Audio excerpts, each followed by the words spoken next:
friends, Heidi here from Rain Country.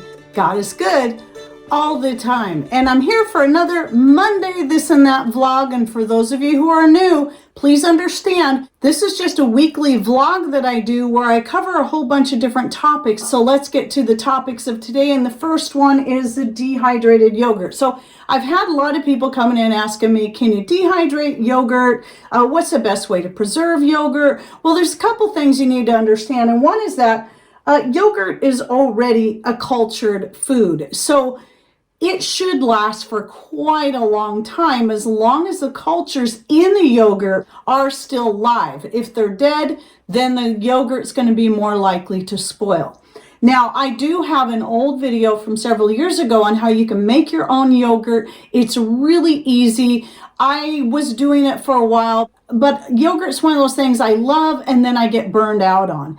And then when I noticed that a while back that Misfits Market was carrying a good organic yogurt, I was buying this, but then I got tired of it too. It's a great yogurt. This one is vanilla and chamomile. For as many months as this has been sitting in here, it's clear, and it does say on here that it has live cultures in it and no problems with it spoiling. So I figured, since I haven't been in a yogurt mood and not eating it, why not go ahead and experiment with what I have? So here in this jar is the first 5-ounce container that I dehydrated and powdered it up as best I could in my coffee grinder. And then this is the second container. This is fully dried. You'll see some spots that look darker than others, but even this dark one, you can see this is very, very dry. I didn't even use my electric dehydrator. Whenever I'm just doing a single tray of something, I'm not going to use an electric dehydrator. Some things I still get nervous about drying either on top of the wood stove, which I'd never do with this because I don't want to kill the live cultures. But even near the wood stove, sometimes I worry about things not drying fast enough and then possibly spoiling. But this is yogurt, so it's not an issue. So what I do is, this is actually the tray for my kasori. And then I have my wood stove dehydrator that gets used mostly next to the wood stove. Sometimes it gets used on top, and that's when I'm doing something like making jerky and other such things. Anything that's meat related, I'll do on top. But for this, definitely next to the wood stove, no problems with it dehydrating up crisp. And so I used my silicone tray and I just spread it all the way. This was 5 ounces again, and it just filled this up nicely without being too thick. And then it took about a day and it was fully dried. I do about halfway through the day, we'll turn it once. I just left it on there. It's actually been sitting on there for a couple days, even though it's already been dry. And then what I do is I have a kitchen towel. Since it is next to the wood stove and everything gets dusty, I put the kitchen towel on the very top tray and then let it drape down over the side. And that is to prevent dust and lint and whatever from getting in there, especially with yogurt, because it's going to stick to it as it's trying to dry. And so it's worked out really good. And so I'm going to be powdering this up today. I did try taking a spoonful of this, just one spoonful, and then mixed it with water. And you can see here that I had to keep adding a little bit of water. I didn't measure it out, I'm sorry. I just was playing with it to see what's it going to turn out like if I try to make it into like just a regular yogurt, a nice creamy yogurt.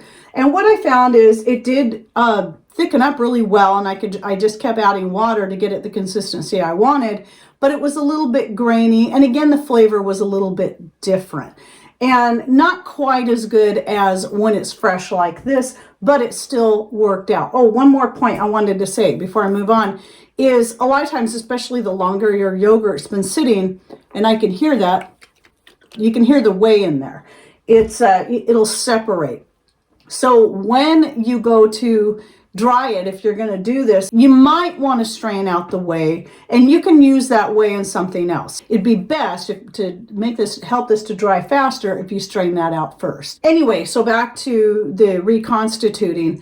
While it reconstituted just fine, like I said, it was grainy. So what I would recommend, if you're wanting to mix it up like a yogurt and just eat it that way, I would suggest putting it in a blender, or even using a stick blender might be easier, because doing something thick like that in a regular blender, it's just a messier process than using a stick blender, which is a little easier to clean. But I haven't tried it, but it might work to make it smoother and take out that grittiness.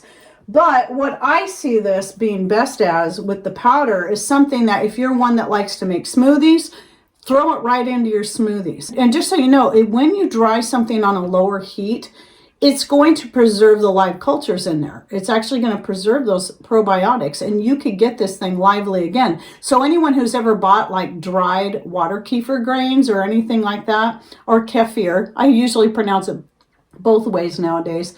My first water kefir grains were dehydrated, and then I reconstituted and followed the directions, and then they worked great.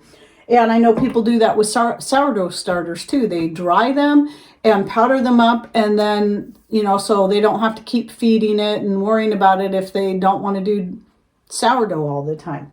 I just see a lot of options you can do with this. So please, if you got any ideas or you've tried it before, please share with us down below in comments. What would you do, or what have you done with dehydrated yogurt? One of my followers said when she dehydrated her yogurt, it turned out more like a fruit leather, which sounds really wonderful. And I was actually kind of bummed that mine wasn't like that. It's crunchy rather than more of a fruit leather, but it's still actually good like this. I preferred it like this rather than reconstituting. And in this case, because it's just a small amount, what I use to powder things up in something like this is I do use a coffee grinder that I have purchased specifically for food items only, and then I have my other coffee grinders that are specifically only for coffee, for making coffee grounds. So because when you're talking a small amount like this, it's actually better to do in a coffee grinder than putting it in your blender. When I'm doing bigger amounts, I use my blender. Now, I wanted to give you an update. I did get my other order of seeds. I talked about my one order of seeds. This place I hadn't ordered from before, but as far as I can tell, and I don't know how well these are going to work for me because these ones did actually come from Florida. Total opposite side of the country, completely different climate, but I figured I'd give it a try anyway. And one of the things, the main thing I was looking for was I decided I'm going to try moringa again, especially now that I got a better idea, because when I tried it before and it wouldn't even germinate, I hadn't soaked it, I hadn't scored it. So I'm going to do both. I'm going to soak these overnight just like you would with beans when you go to plant beans, and then I'm going to score them, or at least try to break that outer shell. That's probably what the issue was. It probably wasn't my climate so much because I was doing it in the greenhouse. It was probably more because I didn't take that extra measure. And then while I was in her shop, I went ahead and ordered some, lettuce seeds. And I didn't get any lettuce last year. It was a weird year. Lettuce is one of the easiest things for us to grow. And well, I did get a little, but it was such a weird year. I'm hoping this year is better. And some chives. I'm going to try chives again. I tried them once before and they wouldn't grow for me for some reason, but I know they're supposed to be easy to grow, so I'm going to give them a try again. And I'm hoping these will actually be the color that I really wanted. Now, this is the chocolate cherry sunflower. Now, a couple years back, I had bought the Velvet Queen, which in the pictures was this beautiful deep red color. And what I got ended up, though still absolutely beautiful, and I still fell in love with them, I was a little disappointed that it wasn't the deep red color I thought they would be. They were more of this dark orange and red. Again, very beautiful. But I'm hoping these chocolate cherry ones will actually turn out to be the deep burgundy red that I wanted, like in this picture here.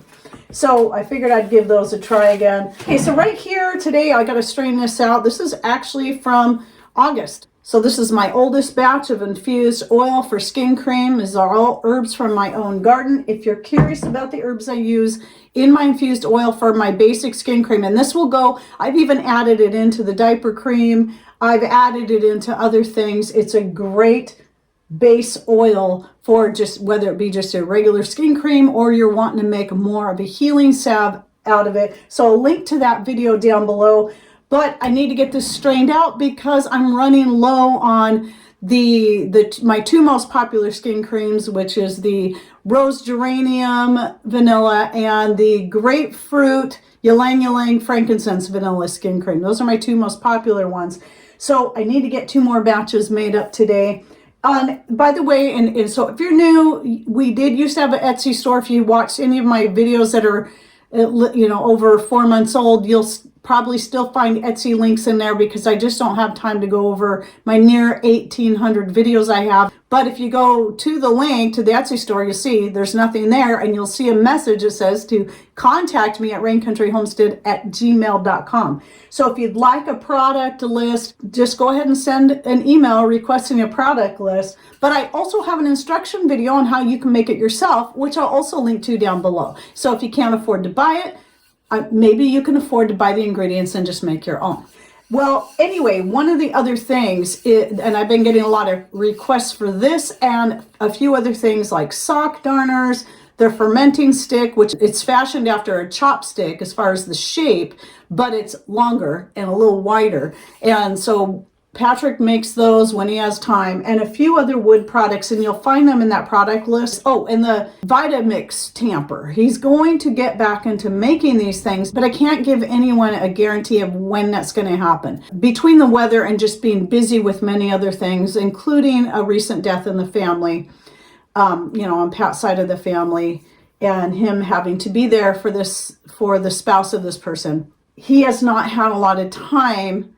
And then when he does have time, the weather has not been good because we're at the time of the year where we're at our rainiest time of the year, and he has to be able to run his mill because he needs to mill up more lumber. Now we have the wood, we have plenty of that, but he needs to get more milled up before he can get into making all these things again. So he will, and if you're interested in those kind of products, when you email and ask about the product list, also ask to be put on the mailing list so you will be notified when these things are available. Because once he starts being able to have all his wood products available again, I will be sending emails out to everyone in there so that they know, because I've had just so many requests for the fermenting sticks, sock darners, the tamper like this. So just ask to be put on that mailing list if you're wanting to stay updated when such products are available. I just wish I could give people a better idea of when they're going to be available again. I just don't know. Things have been very crazy around here. So then another thing I wanted to bring up was Sue. She has a neighbor who grows grapefruit but never does anything with them. So she asked if she could pick the grapefruits, and she was generous enough to pack up 2 large flat rate boxes and ship me a bunch of grapefruit. Thank you again, Sue. These are amazing. These are the best grapefruits we've ever had. And I initially was thinking, what am I going to do with all this grapefruit? Maybe I can dehydrate it and blah, blah, blah. I've had all these different ideas, but these are so good. Patrick and I just peel them and eat them like an orange. I really appreciate that. But of course, what I've been doing, just like if you saw my fermenting video last week, been saving up those peels because I always save the peels for my citrus. And that goes into making, like back there, I have yet another batch of, and that's mostly grapefruit peels. So it's probably gonna be pretty bitter. But my, I call it a soda, though technically it's not a soda. It's just a fermented fizzy drink. It's got another day. So, and I like to add those hibiscus flowers because it adds more nutrition as well as such a beautiful color. And I'm kind of addicted to that right now. I love the way it makes me feel. I'm getting more quercetin and vitamin C that way. But I think I'm also going to make a batch of grapefruit peel vinegar. It'd be a very bitter vinegar, and it wouldn't be something you'd want to use in food. I wouldn't even use it for making a medicinal extract out of. But I think it would be a great cleaning vinegar. I made cleaning vinegars with orange peels or other types of citrus peels mixed in, but I've never done one with just grapefruit. I think there's a little bit of orange peel in here still, but mostly that's grapefruit. And I still have more drying by the wood stove, because if you notice in that picture with the yogurt, you'll see the grapefruit peels on the tray just under it. So I just put those that's where I dry all my citrus peels, because mostly it's the time of year we're eating citrus anyway. And I just dry them all in that rack next to the wood stove. And so while I'm talking about vitamin C and citrus, I'm going to give you an update on that knee. So some of you are new and you don't know that I tore the ACL in my knee, and anyone who knows about anything about those kind of injuries is they can take a very long time to heal. And then, if you go and re-injure it in the process of healing, it can make it take even longer. So the re-injury was much worse than the initial injury. One night I'll make a pot of horsetail tea with some spices and herbs to give it nice flavor. One night it would be comfrey tea, one night it would be nettle tea, and another night it would be mullein tea. And so I'm still doing that. And then the other things I talked about in the video, in my various videos where I'm giving you updates, most of them in the this and that videos. And the turmeric and butter in my coffee in the morning, and the moringa and the garlic and that kind of stuff. So, if you've seen those, all these various things I've been doing. But something I started about a week ago, I thought, because I always tend to lean more towards herbs, and that's great. I think we need to look at herbs, but vitamin C is a very powerful antioxidant that helps to heal the body in many ways. And it's one of the vitamins that you can get that you really can't overdose on, because your body will just flush out the extra. Now, if you do quote unquote overdose, what's going to happen is it's going to give you diarrhea, and that's your body just really trying to flush it out. Okay, that was way too much. And so what I've been doing, normally I take, even though I eat the citrus every day, I still have in the morning been taking a single 1,000 milligram vitamin C capsule for the past few months. And I thought, what, why not double this up and take more? And so I started taking 2 in the morning. And even though my knee has been healing up and the cramping has really been easing off, what really did it was when I quadrupled it and started taking 4 of these a day. So 2 in the morning and 2 in the afternoon. So I'm getting a total of 4,000 milligrams of vitamin C every day. And when I started doing that, the difference between taking just 1 or 2 a day and then going all the way up to 4 was almost like night and day. I mean, the one day I still having a lot of cramps in my leg as it's going through the healing process. That's been the knee itself, the injury itself has been feeling lots better, but it's the cramping all through the leg that has been the most painful for the past few weeks. But when I quadrupled the amount of vitamin C I was taking, the very next day, I could not believe the difference in my leg. How few cramps I'm getting in that leg and how much more I can do with it carefully, because I really don't want to re-injure it again. So I'm still being very careful, even though I do always try to lean towards whatever I can grow or make myself rather than taking supplements. Supplements really can have their place. I just don't want to eat 10 of these every day. Or even though these are delicious, I don't even want to eat 4 of them. 1 of these just really fills me up, even the smaller ones. Though I think we should try to get away from having to take supplements as much as possible, there are times where they can also be very helpful. All right, well, that's it for the this and that for this week. So please put your comments down below. And don't forget to open that description box to find any of the links I'll be putting in there by just clicking right on that long horizontal box you'll see right below the video. Or if you're on a smart device, it should say show more or just more right over here in this corner. And thanks for watching. Take care and God bless.